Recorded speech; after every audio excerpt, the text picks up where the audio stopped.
No one ever thinks the desert will turn against them. But as the afternoon sun scorched the Nevada high desert, Ranger Dana Whitmore learned the hard way that sometimes the greatest threats don't come from nature. They come from the people you trust most. It was supposed to be a routine patrol. Dana, 48 years old, and as tough as the desert she loved, steered her battered green Ranger truck down a rutted trail that cut through the sagebrush and rocky gullies of Silver Ridge. The radio crackled static, the only sound besides the crunch of gravel beneath her tires. A week earlier, she'd caught wind of new tracks out by Mustang Spring, where wild herds liked to water, and that morning she'd found spent shell casings gleaming in the dirt, evidence of poachers. She'd logged her findings and promised herself she'd come back before dusk, but as the horizon shimmered and the air grew thick with the metallic taste of heat, Dana was already too late. She parked near a cluster of stunted juniper trees, her boots hitting the sand with a puff as she stepped out. The smell of dust and distant rain teased her nose. She squinted at the ridge, searching for movement. Wild mustangs often traveled through this pass. If she was lucky, she'd catch sight of a Midnight, the legendary black stallion with a silver-streaked mane, a horse she'd been tracking, studying, and in some ways defending for years. But luck today was a stranger. Dana's instincts flared as she rounded her truck, reaching for her canteen. Something was off, too quiet. No wind, no distant calls of coyotes or jays. She scanned the horizon, the hair on her arms prickling as she took in the silence, a crunch behind her, the briefest shadow, a reflection off a pair of sunglasses, and then pain. Searing, white-hot, as something slammed into the back of her head. Her knees buckled, sand burning her palms as she fell. Voices, angry and muffled, swam around her. Hands grabbed her arms, yanking them behind her. Rope bit her wrists, tight and merciless. A rag was shoved into her mouth. Dana tried to twist free, but her attackers were practiced, working quickly and quietly. They dragged her to a battered old pine, its trunk scarred by lightning and time, and lashed her to it with rough hemp. Her head pounded. Blood trickled down her temple, stinging her eye. The world spun, shifting in and out of focus. And then she saw him. In the shimmering heat, just a few yards away, stood her former trainee, Robbie Miles. He'd been a rookie when she first taught him the rules of the range. And back then, he'd worshipped the ground she walked on. But something had changed. She saw it now in the way his jaw clenched, the way his hands shook as he tightened the knot. "You should have kept your nose out of it, Dana," Robbie spat, his voice trembling with a cocktail of anger and regret. "You think you can stop us? You think the horses matter more than people?" She tried to speak, but the rag choked her words. Her gaze pleaded, "Robbie, don't do this." But he looked away. Another figure stepped up, bigger, older, with a cigarette hanging from his lip and hands scarred by years of hard living. "She's a problem. You said she wouldn't be out here today." His tone was flat, practiced like he'd done this before. Robbie hesitated. "We just need a few more days. The roundup?" The older man cut him off. "No more chances. We can't risk her blowing this." They stripped Dana of her radio, canteen, and pack. Her hat rolled away in the wind, the sun beating down on her uncovered head. They didn't bother with cruelty. They just left her. No water, no shade, no hope. Dana's vision blurred as the men strode away, boots crunching the dry sand. The world seemed to tilt, and for a moment she was a child again, lost in the endless fields behind her parents' farm, sunlight blazing overhead. She tried to cling to that memory, the coolness of grass, the safety of home. But the desert pressed in, relentless. Time slipped and stretched. The sun was a hammer driving nails of heat into her skull. Flies gathered at the corner of her mouth. Her wrists throbbed with each beat of her heart, blood trickling slowly beneath the rope. She heard their truck start, the engine coughing, and then silence returned. Only the buzz of cicadas and the mocking laughter of a lone raven overhead. Dana gritted her teeth and tried to work the ropes. Her hands were going numb, her mouth was dry as bone. Every second in this place sapped her strength. She glanced at the horizon, endless, empty, merciless. It shouldn't have ended like this. She thought about all the hours she'd spent in this desert, all the animals she'd tried to protect, all the laws she'd bent to keep the mustangs safe. Was it enough? Would anyone care that she was gone? Sweat rolled down her face, stinging her eyes. She remembered midnight, how the stallion would stand atop the ridge, mane rippling in the wind, watching the world with wary eyes. If only she could see him now. If only someone, anyone, would find her. Her thoughts drifted. Her breath grew shallow. The desert began to swallow her whole. Somewhere in the distance, a horse whinnied, a sharp, clear sound that echoed across the empty land. Dana closed her eyes, praying it wasn't a hallucination. She was out of options, out of time, and as the sun dipped lower, shadows growing long and cool, she felt herself slipping into a darkness as old as the desert itself. But even as consciousness faded, a single thought clung stubbornly to life. If I'm going out, I'll go out fighting. And just before the world went black, as she heard footsteps, not human, but wild and rhythmic, beating against the cracked earth in a pattern she'd know anywhere. Something was coming. Dana Whitmore's mind slipped in and out of the present, drifting on waves of pain, heat, and memory.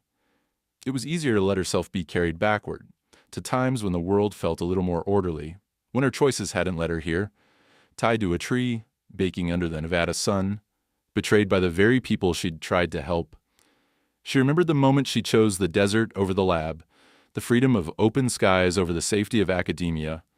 10 years ago, she'd been Dr. Dana Whitmore, assistant professor at the University of Nevada, a rising star in wildlife biology. She could have kept climbing the ivory tower, publishing papers, teaching eager undergrads, but she'd felt a pull to the wild she couldn't ignore. Even back then, she'd believed the real world needed more hands-on defenders, especially out here, where wild horses were vanishing and poachers were emboldened by a system that looked the other way.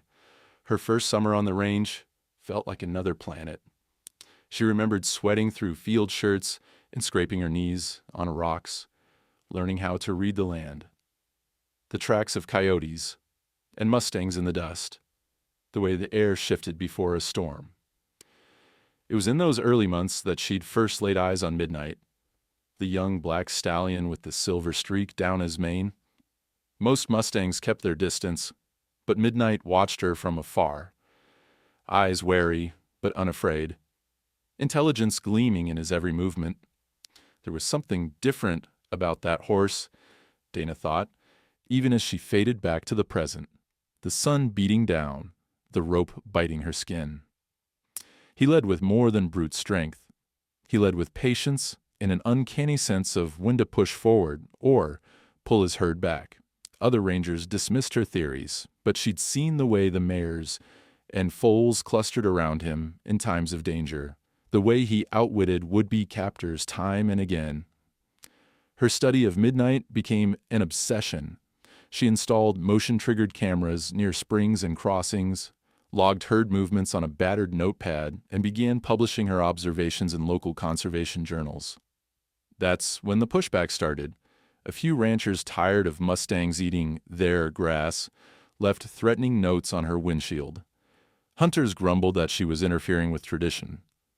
But Dana pressed on, emboldened by her findings and her growing conviction that the wild herd held secrets worth protecting.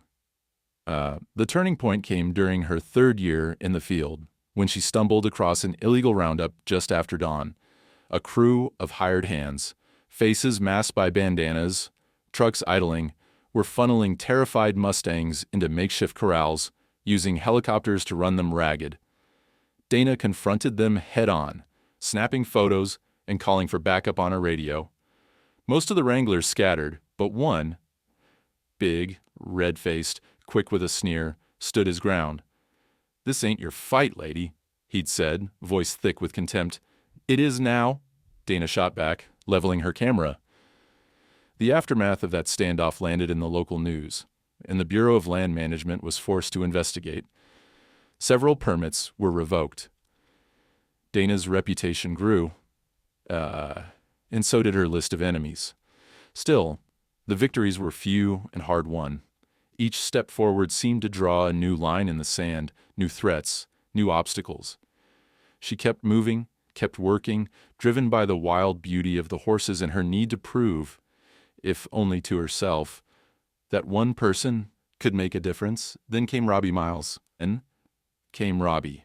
Robbie had been her shadow for a summer, a transfer from Arizona, bright-eyed and eager to learn. Dana had seen something of herself in him: stubbornness, curiosity, a reverence for the untamed. She taught him how to track, how to recognize animal signs, how to outthink poachers instead of outgun them. For a while, they worked in sync, until the day he froze during a confrontation with armed trespassers. She covered for him, took the heat with the brass, told him that everyone makes mistakes. But something shifted after that. Robbie grew distant, restless. Rumors swirled about late-night meetings and unexplained absences. Dana's trust was slow to break, but break it did. She confronted Robbie in private after she noticed odd discrepancies in field reports and found boot prints matching his by poacher campsites. He denied everything, angry and wounded. "You're just jealous I make friends easier," he snapped, storming off. That had been months ago. Now, tied to this tree, Dana realized the depth of his resentment and the power of the people whispering in his ear. A fresh wave of pain crashed through her body.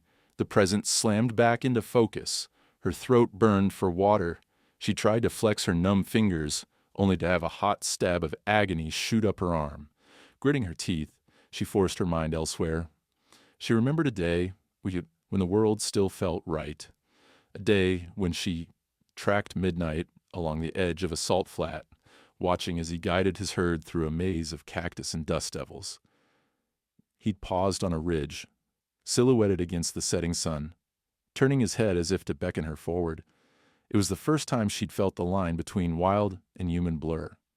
She'd known, somehow, that he recognized her, not as a threat, but as a fellow traveler. That memory brought her a shred of comfort now. The world might have betrayed her, but the wild had never lied. A buzzard wheeled overhead, casting a fleeting shadow. Dana squinted up, wondering if anyone would even think to look for her. The poachers had picked their moment well. Her scheduled check-in wasn't for another 12 hours. In the desert, 12 hours was a lifetime.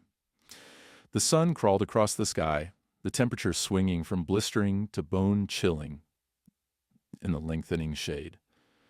Time warped, past and present folding into each other, regrets mixing with old victories. She thought about all the times she'd tried to warn the agency brass. The poachers are getting bolder.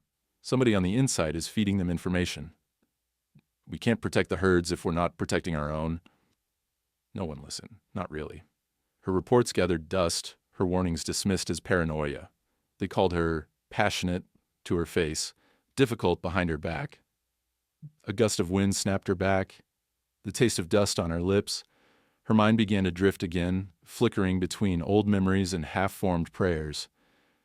In one dreamlike flash, she saw herself standing beside her mother, on their old farm, learning the difference between stubbornness and courage.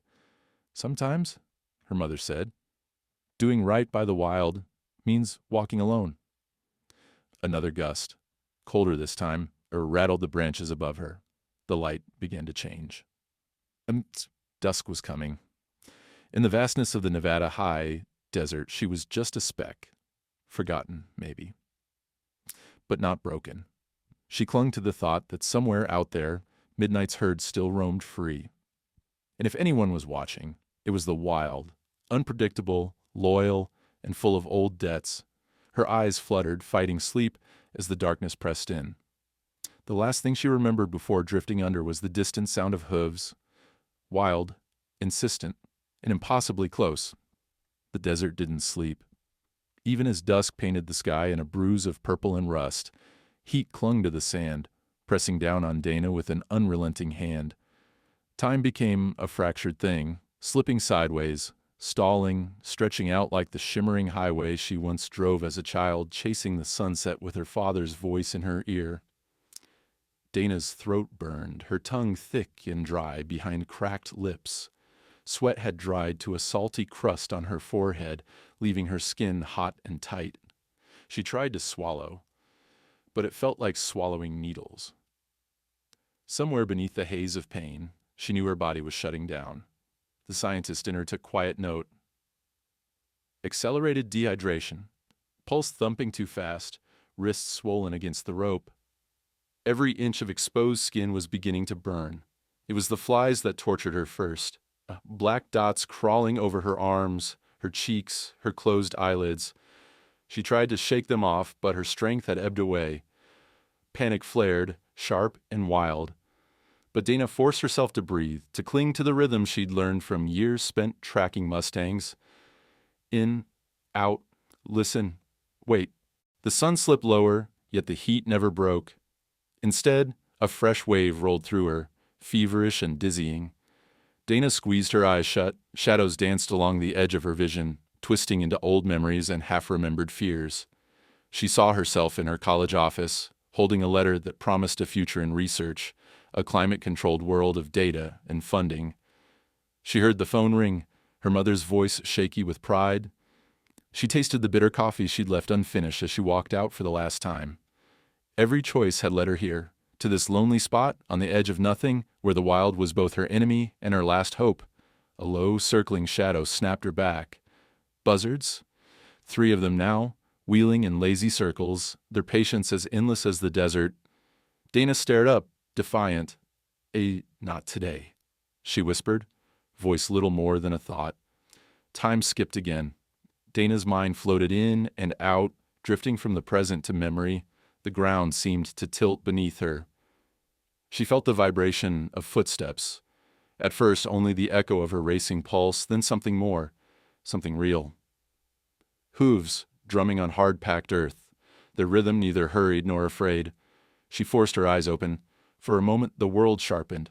Sand, sagebrush, the dark silhouette of mountains beyond. She blinked, and shapes began to form on the ridge. At first, just a shimmer, like the heat rippling above asphalt, then more distinct, more solid. A herd.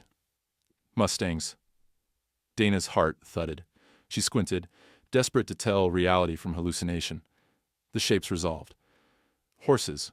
3, 5, then 8, moving together with that quiet, purposeful grace she'd spent years admiring from afar. And leading them, unmistakable even in the dying light, was Midnight. The black stallion, mane streaked with silver, moved with the easy authority of a king. He paused atop the ridge, head high, eyes fixed on her. She wanted to call out, but her voice was gone. Still, something wordless seemed to pass between them. A flicker of recognition, the ghost of an old partnership. The herd drifted closer, picking their way down the slope. Dana tried to focus, to memorize every detail, the sway of their bodies, the cautious steps, the way the wind tugged at Midnight's mane. Her scientific mind cataloged their behavior, even as her body screamed for water, for rescue, for mercy. Suddenly, a wave of dizziness pulled her under. The world blurred, colors melting into each other. She saw her father's face, stern and gentle at once, telling her stories about the wild things that survived because they learned to listen. She heard the voice of her old mentor. Sometimes you have to let the land decide who lives and who doesn't.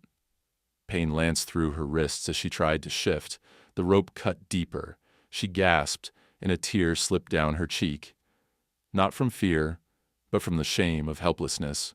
She'd spent a career fighting for the wild, and now, stripped of every tool, she was just another creature at the mercy of the desert. The sound of hooves drew closer. Dana opened her eyes again. Fighting to stay present, the herd had moved in, a loose semicircle, horses tossing their heads and stamping in the dust. Midnight stayed at the front, ears pricked, nostrils flaring. Behind him, a chestnut mare edged forward, lowering her head to the ground. Dana watched, breath held, as the mare began to paw at the earth, scraping away sand and gravel with steady, deliberate strokes. For a moment, Dana didn't understand. Then, memory flared, a flash of her own map drawn years before, marking a shallow spring at the base of this very tree. The water had run dry that year, but maybe, just maybe, it lingered below. The mare dug deeper. The other horses gathered close, curious but respectful. Dust rose in little clouds, coating their coats, their lashes. Dana felt a surge of hope, so sharp it hurt. The chestnut finally stopped. Another horse, a bay filly, barely 3 years old, stepped forward. She dropped her head to the shallow hole, lips working, and when she raised her muzzle, drops of water clung to her whiskers. She approached Dana, eyes wide and unafraid, and leaned close. Dana felt coolness on her lips, a fleeting, precious sensation as the filly let a trickle of water fall onto her parched mouth. It was not enough to save her, but it was enough to remind her she was not alone. Tears stung her eyes. She tried to whisper thanks, but her tongue was too swollen, her thoughts too jumbled. Still, the herd remained, forming a loose circle around her. Some grazed, others stood guard, flicking their tails at the gathering dusk. As night fell, the temperature dropped. The desert, cruel in its extremes, turned from oven to icebox. Dana shivered violently, her body racked by chills. She expected the herd to drift away, but they did not. Instead, they drew closer, pressing together to block the wind. Midnight took up a position directly upwind of her, his massive body shielding her from the worst of the cold. She slipped into another fevered dream, this time of running with the horses, her legs strong and free, her lungs full of wild air. She felt the thrill of the chase, the joy of belonging, the relief of safety found in numbers. She woke, briefly, to the sound of Midnight's snorting, the sight of his eyes shining in the moonlight. For the first time in hours, Dana let herself believe that survival might be possible. As the stars wheeled overhead and the wind moaned across the open land, Dana lay at the heart of a wild circle, a living barrier against the darkness. No radio, no water, no help from the world of humans. But here, in the deep Nevada night, the wild was watching over its own. The desert night crept in on silent paws, cold and sharp as broken glass. Dana Whitmore shivered against the rough bark of the ancient pine, her body a patchwork of pain and numbness, her thoughts flickering like dying embers. If not for the rope binding her to the tree, she might have crumpled to the ground, her strength spent. But instead, she hung suspended in the chill air, caught somewhere between suffering and surrender, awake and dreaming. Above her, a tapestry of stars glittered, hard and bright, indifferent to her struggle. The moon, nearly full, bathed the land in silver, casting long shadows that slid across the sage and broken rock. It was a world stripped bare of comfort. Yet here, in the hollow of night, Dana found herself at the center of a gathering unlike any she'd witnessed in years of study. The mustangs remained. Midnight, proud and poised, held his ground in the front rank, flanked by the chestnut mare and the young bay filly. The rest of the herd spread in a loose circle around Dana, bodies angled against the wind, heads lowered but ears alert. Every so often, a horse would shift, hooves thudding softly in the dust, but they never strayed far. Dana faded in and out, her mind battered by exhaustion and fever.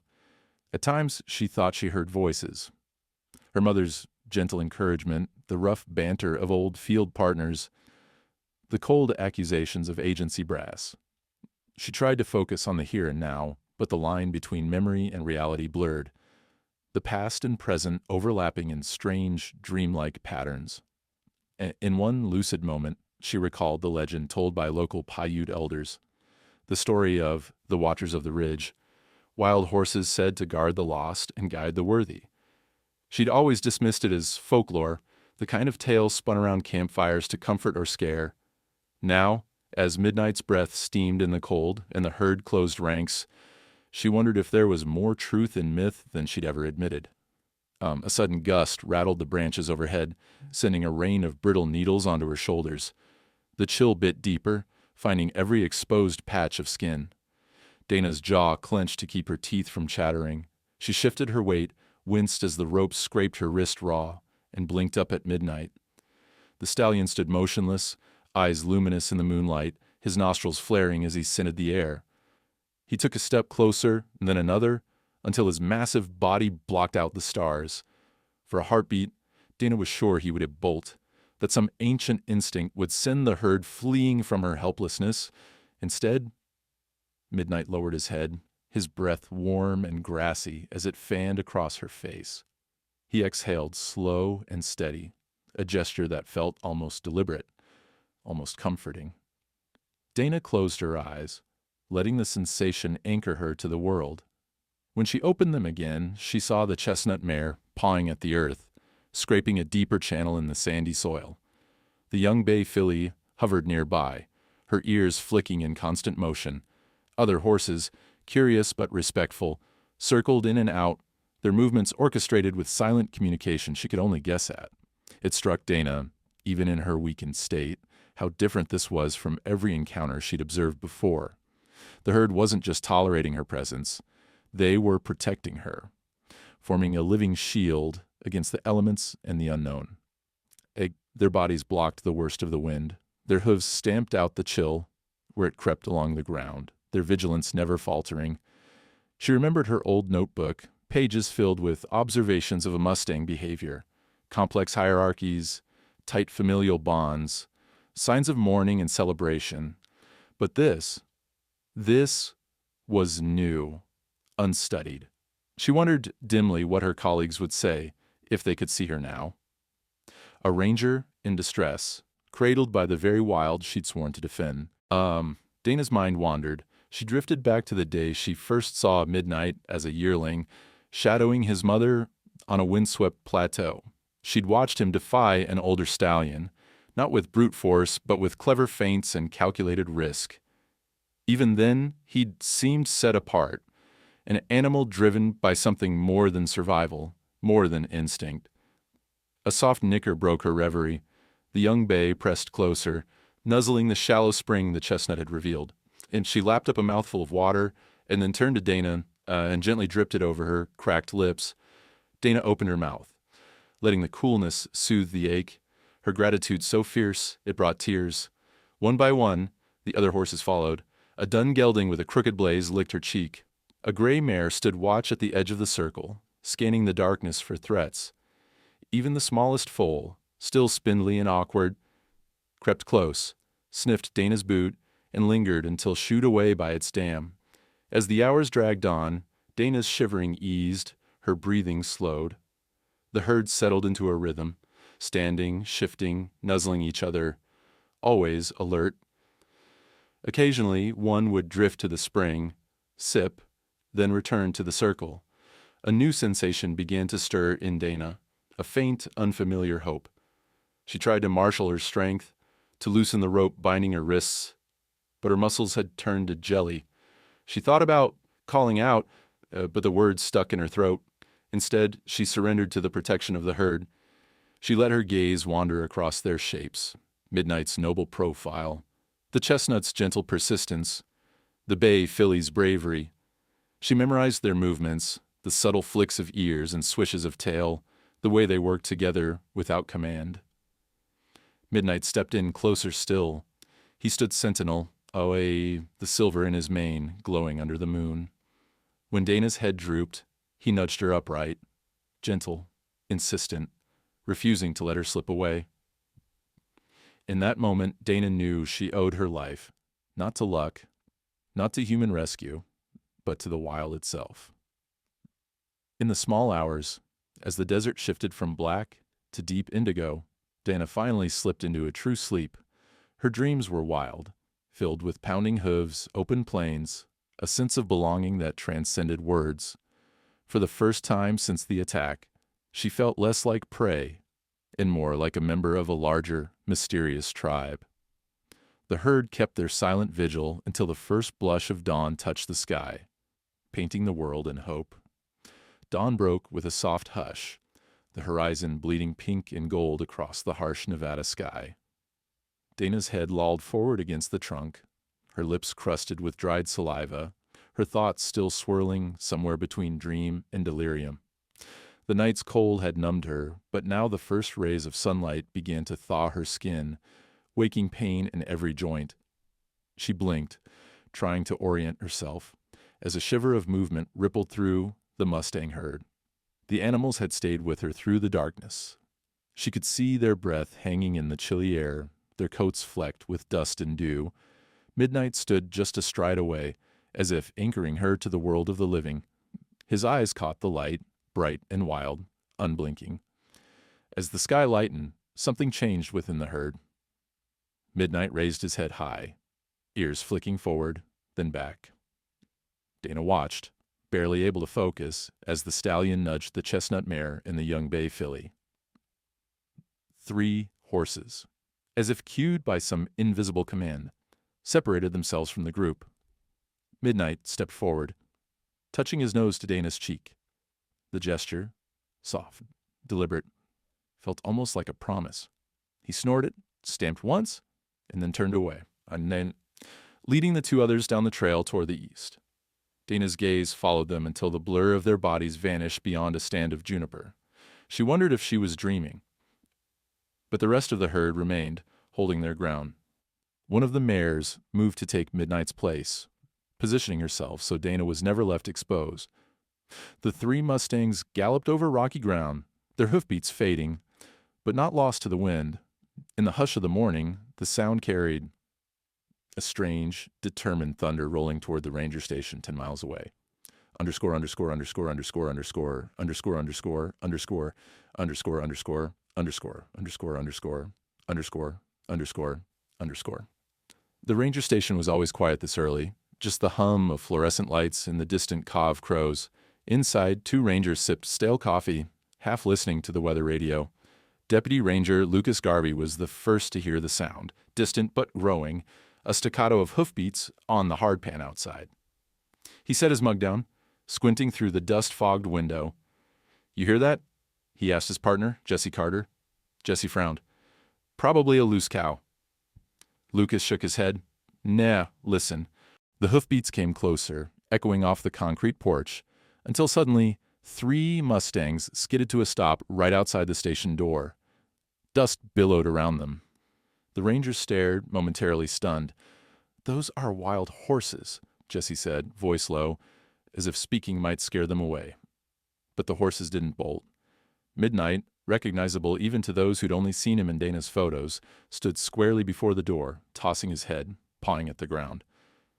The chestnut and the bay flanked him, nostrils flaring, eyes wide and urgent. Lucas moved to open the door, but paused. This isn't normal. Midnight stamped again, backing up a step but refusing to leave the porch. He glanced towards the trail, then back at the rangers, as if willing them to understand. The moment stretched. Jessie reached for her radio, voice wavering with uncertainty. "This is Carter at the North Station. You guys seeing this?" Static. Then, "What were you talking about?"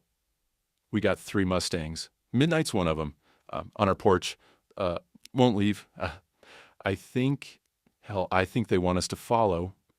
Lucas, driven by a sense of urgency he couldn't explain, holstered his sidearm and headed outside. "Let's go." The mustangs waited until the rangers mounted their ATVs, then turned as a group and began trotting down the trail.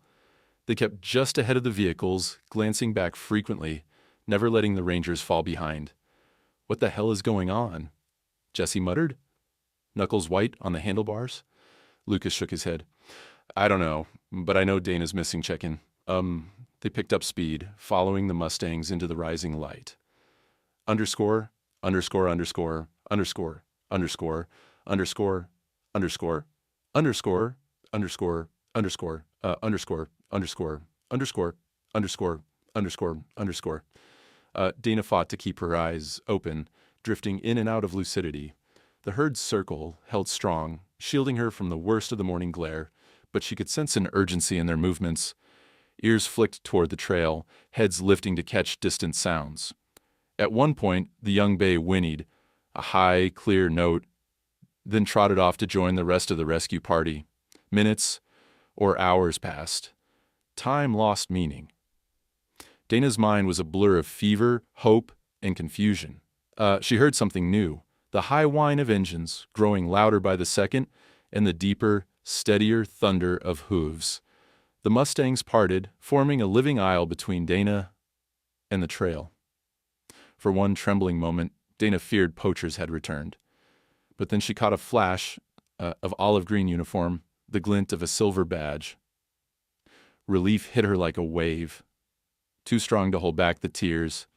She tried to cry out, but her voice was little more than a croak.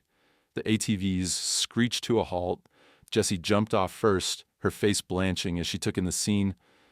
Dana, filthy and bound, slumped against the tree, surrounded by a wild herd standing vigil. Midnight, standing so close his breath stirred the dust on Dana's boots, lifted his head and fixed the ranger with an intelligent gaze. "Lucas!" Jessie yelled. "It's her! She's alive!"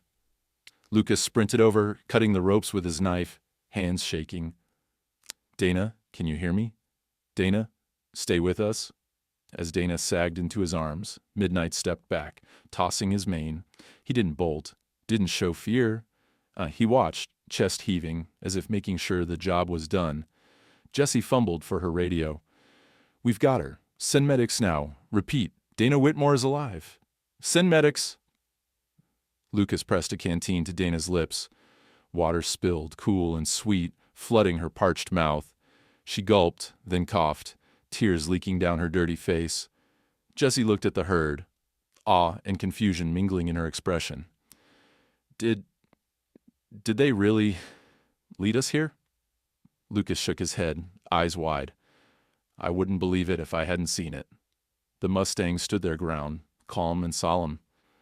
When the medics arrived, sirens blaring, boots crunching in the sand, the horses began to drift away, peeling off one by one into the morning haze. Midnight lingered the longest, watching as Dana was lifted onto a stretcher, his eyes deep and knowing. Then, with a final snort, he turned and vanished into the rising sun. Underscore, underscore, underscore, underscore, underscore, underscore, underscore, underscore, underscore, underscore, underscore, underscore, underscore, underscore, underscore, underscore.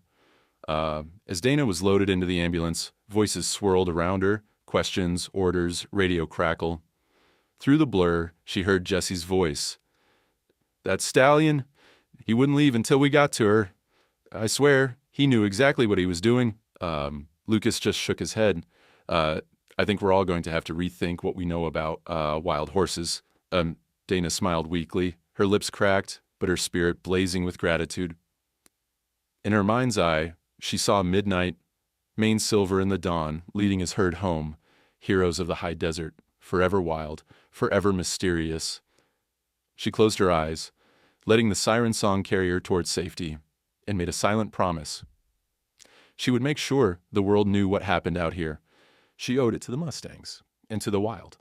Dana Whitmore awoke to a world of sterile white light, the antiseptic scent of hospital soap, and the persistent beep of a heart monitor. She was no longer at the mercy of the desert, no longer bound to a tree, but now tethered by ivies and an oxygen cannula.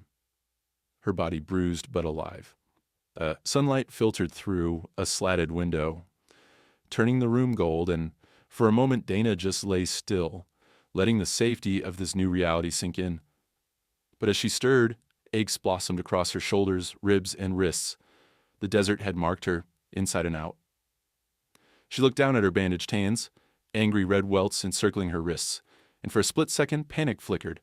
She heard the wind again, smelled the sage, felt the presence of the mustang circling her in the dark. A soft knock pulled her from the edge of that memory. A nurse poked her head in, her eyes widening as she saw Dana awake. "You're lucky, Ranger Whitmore," she said, checking the monitors. "The doctors say you'll make a full recovery, but you need to rest. You had severe dehydration, some mild kidney trauma. At the end, honestly, it's a miracle you survived." Dana managed a weak smile. "Guess I had a little help." The nurse hesitated, then grinned. "That's what everyone's saying out there. You got half the staff arguing about wild horses in the break room." Dana's smile faded as the reality of her situation returned. She was safe, yes, but her ordeal had only shifted from physical to psychological. Now she'd have a fight to be believed. Underscore, underscore, underscore, underscore, underscore, underscore, underscore, underscore, underscore, underscore, underscore, underscore, underscore, underscore, underscore, underscore. Later that day, Dana found herself facing a different kind of challenge. The wall of skepticism that always seemed to rise whenever the wild crossed into the world of humans. A delegation from the Bureau of Land Management arrived, a supervisor with a salt and pepper beard, a regional investigator, and the county sheriff. They filled her room with the quiet clatter of authority, voices lowered but firm. Dana recounted her story, the attack, the ropes, the poachers, the agony of the heat, and the herd that had found her, sheltered her, and somehow sent for help. As she described the mustangs' deliberate actions, how they'd formed a circle around her, how 3 had broken off and led the rangers back. The officials listened politely at first, but as Dana spoke, she watched the lines deepen in the supervisor's brow, the sheriff's lips tighten, the investigator's pen slow. "Ranger Whitmore," the supervisor said gently, "you'd suffered extreme dehydration and trauma. You were probably hallucinating. We found hoofprints, sure, but, well, there are wild horses all over that area. You know that?" Dana bristled, fighting the urge to lash out. "You think I imagined a coordinated rescue? That these horses just happened to lead your people right to me?" The sheriff glanced away. "You've been through hell, Dana. Nobody's questioning that. But this, it sounds like heat stroke. A lucky coincidence." The investigator closed his notebook. "We're opening a case on the poachers. That's our priority right now. If you remember anything specific about your attackers, we'll follow it up." The trio stood, ready to leave. Dana gritted her teeth, fury and helplessness knotting in her chest. "You're missing the point. Something incredible happened out there.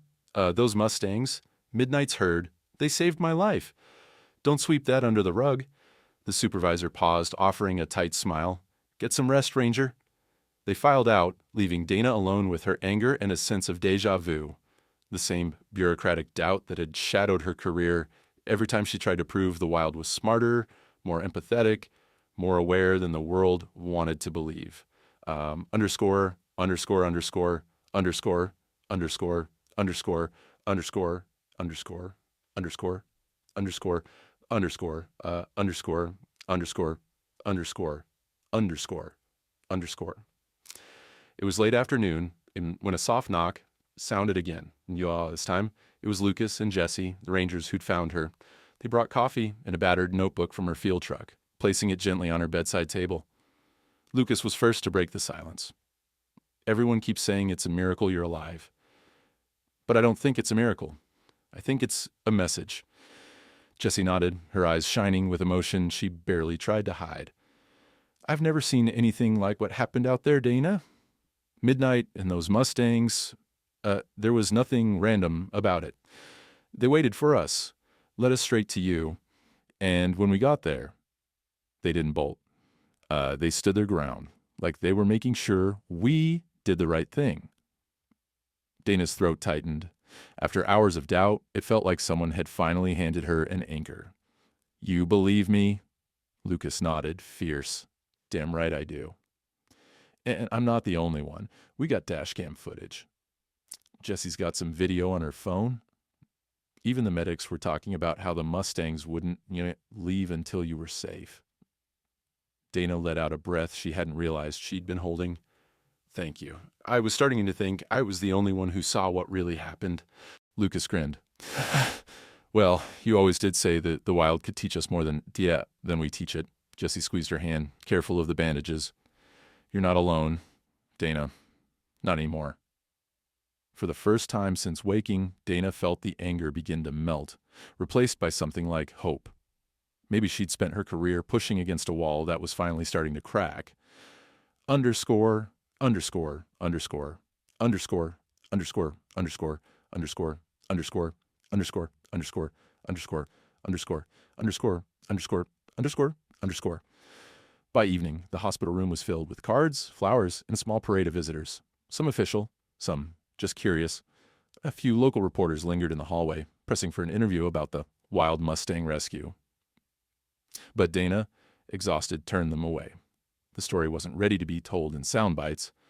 Instead, she replayed the events over and over in her mind, the way Midnight had looked at her, The herd's impossible discipline, the moment the rangers arrived and were guided directly to her by the horses themselves.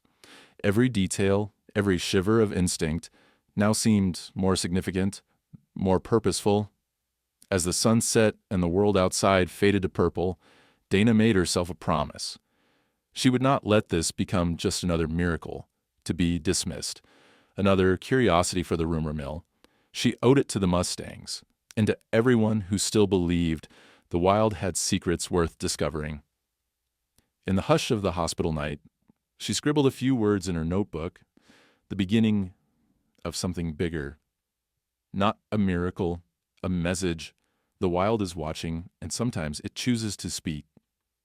As sleep finally took her, Dana knew her fight wasn't over. In fact, it was only just beginning. The days after Dana's release from the hospital blurred into a strange twilight, neither a return to her old life nor the start of something new. The news of her survival rippled through the ranger corps and the local press, but the official story quickly dulled. Ranger rescued by chance, the headlines read. Few mentioned the mustangs. The poacher investigation sputtered, mired in legal delays, and the usual desert silence. Robbie Miles, her former trainee, vanished from the area. No one seemed eager to chase the truth. In the face of so much disbelief, Dana felt herself drifting, unmoored. At home, her ranger uniform hung limp in the closet, the silver badge gathering dust on her nightstand. Dana slept fitfully, haunted by dreams of the wild herd and the feeling of rope digging into her skin. She'd wake, heart pounding, convinced she was still out in the sun, still lost, still waiting for the thunder of hooves. In daylight, she found herself tracing invisible circles on her kitchen table, her hands itching for purpose. Grief, heavy, persistent, became her shadow. It wasn't just the trauma of survival or the injustice of being doubted. It was the knowledge that her life's work had reached a dead end. Her warnings about poachers, about corruption, about the intelligence of the wild herds, all of it dismissed. She wrote page after page in her battered field notebook, reliving every detail, hoping to pin her experience down with science, but data alone felt hollow. One evening, as dusk settled over the sage hills beyond her back porch, Dana poured herself a cup of strong coffee and stared out at the horizon. The air shimmered with the memory of mustangs, hooves pounding through the twilight. She realized then that she couldn't keep fighting within the system that refused to listen. The agency was never going to change from inside. If she wanted to honor what the mustangs had done for her, she'd have to forge a new path, one where the wild was seen, heard, and protected on its own terms. She took off her badge, wrapped it in an old bandana, and tucked it in a drawer. Then, with trembling fingers, Dana typed her resignation letter. It was short, fierce, and final. She emailed it to her supervisor and didn't wait for a response. The next morning, she woke to the unfamiliar lightness of freedom and the terrifying weight of starting over. Underscore, underscore, underscore, underscore, underscore, underscore, underscore. Underscore, underscore, underscore, underscore, underscore, underscore, underscore, underscore, underscore. Months passed. The world moved on, as it always did. Dana stayed busy with odd jobs, helping at a neighbor's ranch, writing freelance articles for conservation magazines. But her heart remained in the high desert. With midnight and his herd. Every time she closed her eyes, she remembered the way they'd circled her, the water on her lips, the warmth of their bodies against the cold night. That memory became a seed, a stubborn, living thing that refused to be buried. If the agency wouldn't recognize the truth, Dana would prove it herself. She sold her truck and used the money to buy trail cameras, motion sensors, and a battered secondhand drone. She called in favors from old friends, scientists, journalists, animal behaviorists, and a small army of volunteers. She rented a tiny office in town and painted a sign for the door, Wild Harmony Project. The project was different from anything she'd done before. It was woman-led, fiercely independent, and laser-focused on understanding the bonds that connected wild horses to each other and to humans. Dana and her crew set up camp in the scrubby hills near Mustang Spring, mapping out the territory where she'd nearly died. Their goal was simple: document everything, no theory too wild, no story too unbelievable. The first weeks were slow. The Mustangs kept their distance, wary of the new faces and the buzz of drones overhead. Dana kept her team patient, reminding them that trust in the wild had to be earned. She set up time-lapse cameras at watering holes, fixed GPS trackers to a few sturdy fence posts, and spent dawn after dawn glassing the ridges with her binoculars. At night, she logged notes by lantern light, recording every shift in the herd's patterns, every display of intelligence, every sign of emotion. Slowly, the evidence began to build. One morning, a volunteer named Maria burst into the office with fresh footage. The video showed Midnight's herd returning to the same spot where Dana had been found, moving in a tight, protective group. The horses milled around, sniffing the earth, pawing at the ground as if searching for something. When a coyote approached, the chestnut mare drove it away with a series of calculated charges. Protective, not panicked. Dana's heart hammered as she watched the scene play out. These weren't random actions. This was memory, maybe even empathy. Other days brought new surprises. A small band of young bachelors, normally flighty, began following the main herd, lingering close whenever humans set up camp. Dana observed one particularly curious filly approach a camera, peer at it with one eye, then deliberately nudge it into the shade as the sun grew harsh. The footage made Dana laugh for the first time in weeks.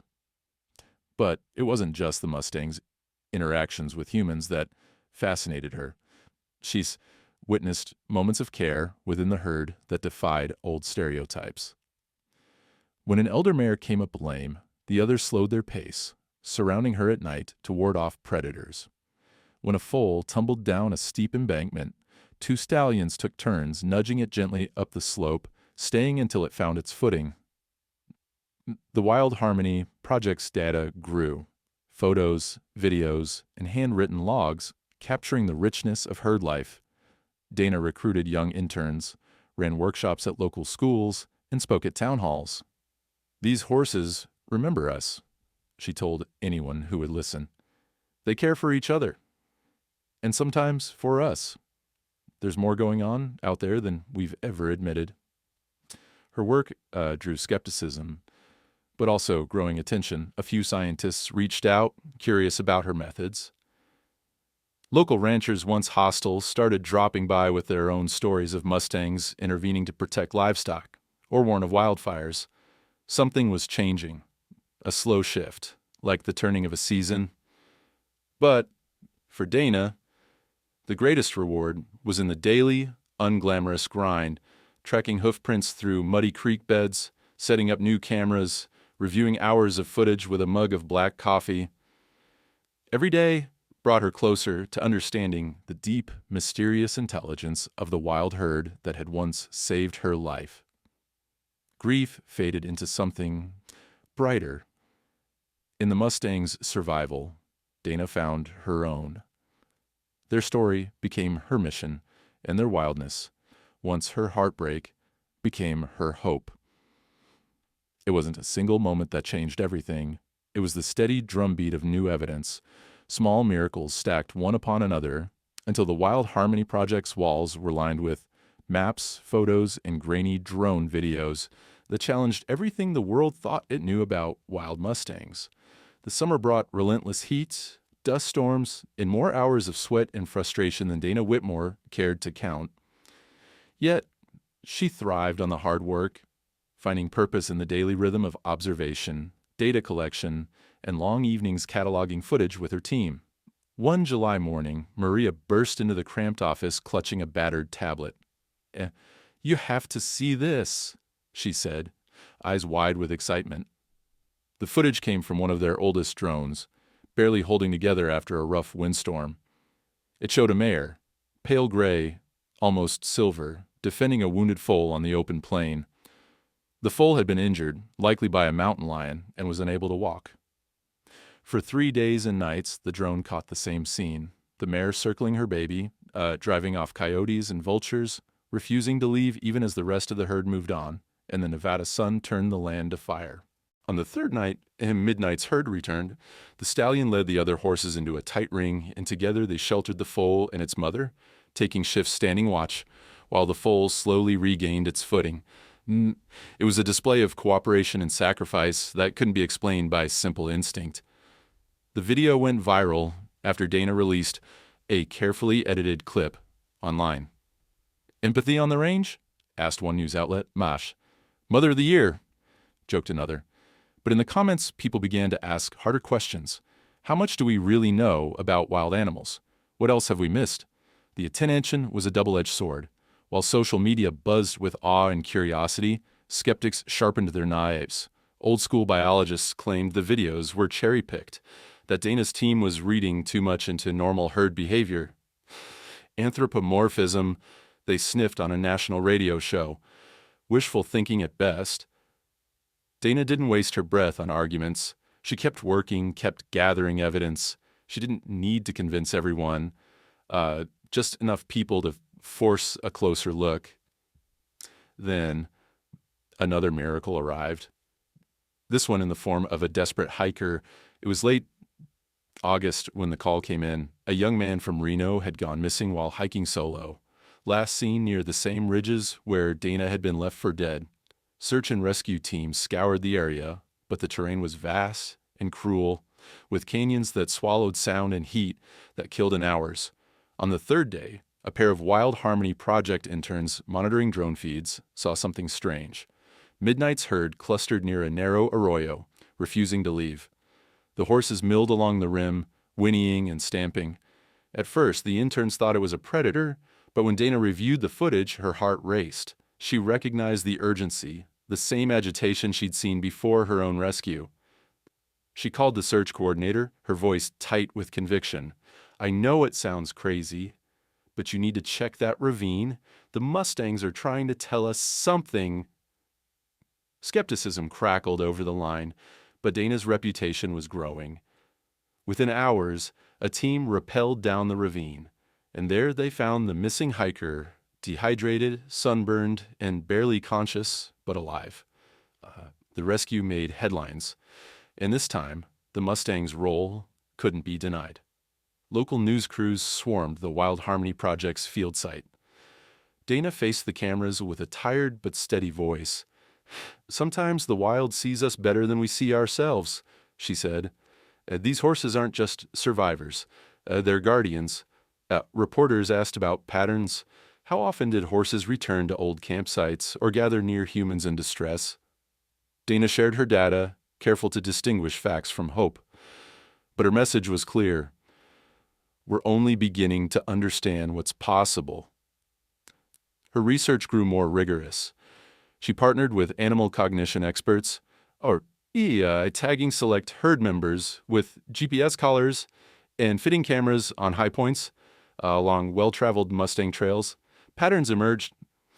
The herd frequently returned to sites where people had previously camped or where someone had been hurt.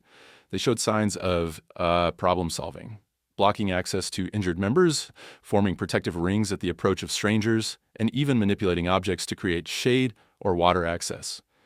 Peer-reviewed studies began to trickle out, first in regional wildlife journals, then in national publications. Dana's findings were careful and methodical, and most importantly, as reproducible. The Mustang's reputation grew. People came from across the country to witness what some called the miracle of Midnight's herd. The team dubbed the stallion the guardian of the ridge. His likeness began to appear in mural art across small desert towns, and school children wrote essays about his heroics. Midnight became more than a horse.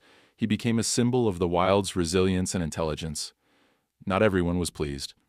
Dana received veiled threats, nasty letters from old adversaries in the ranching and poaching community. A few anonymous emails warned her to stop the circus before she got hurt again. But the Wild Harmony Project pressed on stronger than before, its mission spreading through word of mouth and online forums. Amid the triumphs, Dana never forgot the roots of her own survival. Some nights, she'd return to Mustang Spring alone, sitting quietly as the sun set and the air cooled, hoping for a glimpse of midnight or the chestnut mare who'd saved her. Sometimes the herd appeared, sometimes not.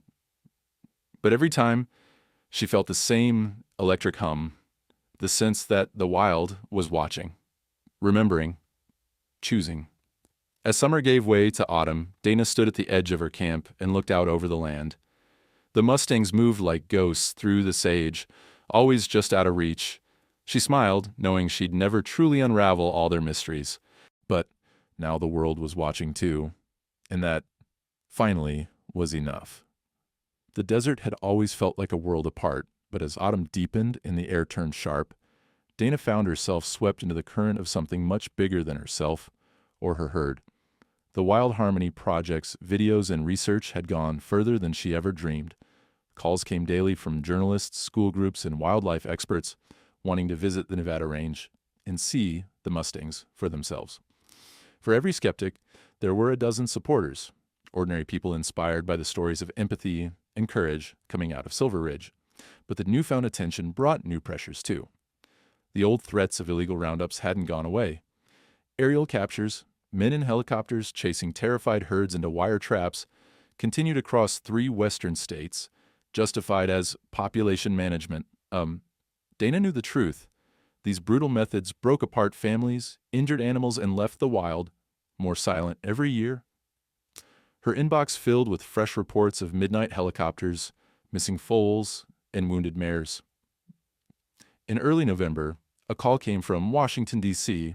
A coalition of animal welfare groups and Western lawmakers wanted Dana to testify at a national hearing on wild horse protection.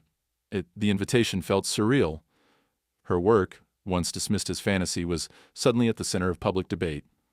She booked a flight, packed her files, and tried to push down her anxiety as she prepared for the moment she'd spent her whole life hoping for. The hearing took place in a marble-lined chamber, cool and echoing, far from the dust and sun Dana called home. Her hands shook as she took her seat at the long table, flanked by scientists, ranchers, and federal officials. The air buzzed with tension. A handful of senators eager for change, others openly hostile. Lobbyists hunched over notes, TV cameras tracking every blink. When her name was called, Dana stood and took a deep breath. She spoke for 15 minutes, long enough to tell the story, short enough to keep the room's attention. She described the day she'd been left to die, the herd's impossible rescue, the patterns of empathy and intelligence that her team had documented for months. She recited the numbers, the peer-reviewed articles, the GPS tracks, the drone footage of horses leading rangers to lost hikers and tending their own wounded. And she spoke, too, from her heart. Not as a scientist, but as someone who'd been changed by the wild. For years, I was told that these stories were coincidence, wishful thinking, or just good luck. But when you see the same patterns over and over, you have to stop and listen. The mustangs aren't just surviving. They're watching, remembering, and sometimes choosing to help us. We owe them more than bullets and wire traps. We owe them respect.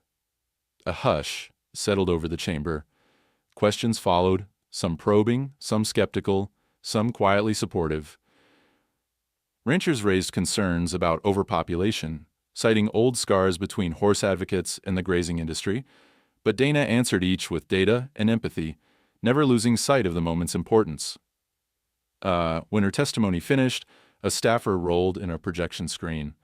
Dana's team had sent a series of images for the record, the drone video of the mare and foal, GPS maps of herd movements, and, at the center, a single, stunning photograph. Midnight, mane streaked with silver, standing at the head of a living aisle of mustangs, with Dana herself, half collapsed but alive, framed by the wild circle. Behind the herd, Jesse and Lucas in their uniforms, eyes wide with awe. The photo captured everything: the danger, the miracle, the impossible alliance between human and wild. The image flashed on news sites and social media before the hearing was even over. The Guardian of the Ridge, headlines read, "Wild Horses Save Ranger. Congress hears her story." By the end of the week, Dana's inbox was overflowing again, this time with messages of hope and solidarity. People from across the country wrote to thank her, to share stories of their own, or to demand their representatives take action. Activists organized rallies, painting murals of midnight in city parks. Children sent drawings of mustangs, their manes rendered as swirling silver and black. But not everyone cheered. The pushback was fierce. Livestock associations lobbied hard, sending white papers and warnings to every lawmaker. Ranchers appeared on talk radio, calling Dana sentimental and naive. Poachers sent anonymous threats to the Wild Harmony Project office. But for once, Dana didn't feel alone. Her allies included senators, scientists, and thousands of strangers united by a belief that the wild deserved a fighting chance. In December, a committee vote came down.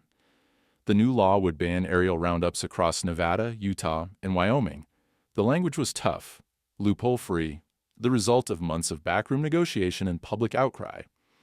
There would be money for field research, grants for coexistence projects, and funding to retire some of the most brutal trapping equipment.